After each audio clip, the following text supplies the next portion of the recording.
നമസ്കാരം 04734 ന്യൂസിലേക്ക് സ്വാഗതം.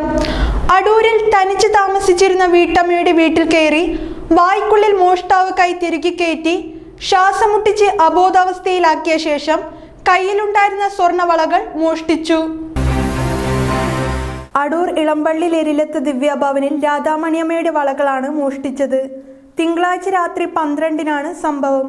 നല്ല ഉറക്കത്തിലായ സമയത്താണ് ആരോ മുഖത്ത് പിടിച്ചുകൊണ്ട് വായ്ക്കുള്ളിലേക്ക് കൈ കടത്തുന്നതായി വീട്ടമ്മയുടെ ശ്രദ്ധയിൽപ്പെട്ടത്.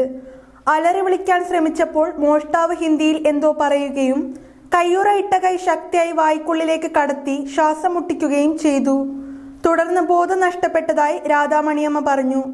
ബോധം തെളിഞ്ഞപ്പോൾ വലതു കൈയിലുണ്ടായിരുന്ന 1 പവൻ വീതമുള്ള 2 സ്വർണവളകൾ കാണാനില്ലായിരുന്നു.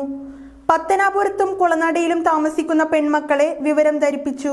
മുഖത്തും ചുണ്ടിനും നീര് വച്ചിരുന്നതിനാൽ കുളനടയിൽ നിന്ന് കൊച്ചുമകൻ ബിനുകുമാർ എത്തി രാധാമണിയമ്മയെ അടൂർ ജനറൽ ആശുപത്രിയിൽ എത്തിച്ചു. പ്രാഥമിക ചികിത്സ നടത്തിയ ശേഷം രാധാമണി തിരികെ വീട്ടിലെത്തി. DYSP G Santhosh Kumar, SHO Shyamurali എന്നിവരുടെ നേതൃത്വത്തിൽ പോലീസും വിരലടയാള വിദഗ്ധരും ഡോഗ് സ്ക്വാഡും സ്ഥലത്തെത്തി പരിശോധന നടത്തി. വീട്ടമ്മയുടെ പരാതിയിൽ കേസെടുത്ത് പോലീസ് അന്വേഷണം തുടങ്ങി. News desk 04734 news.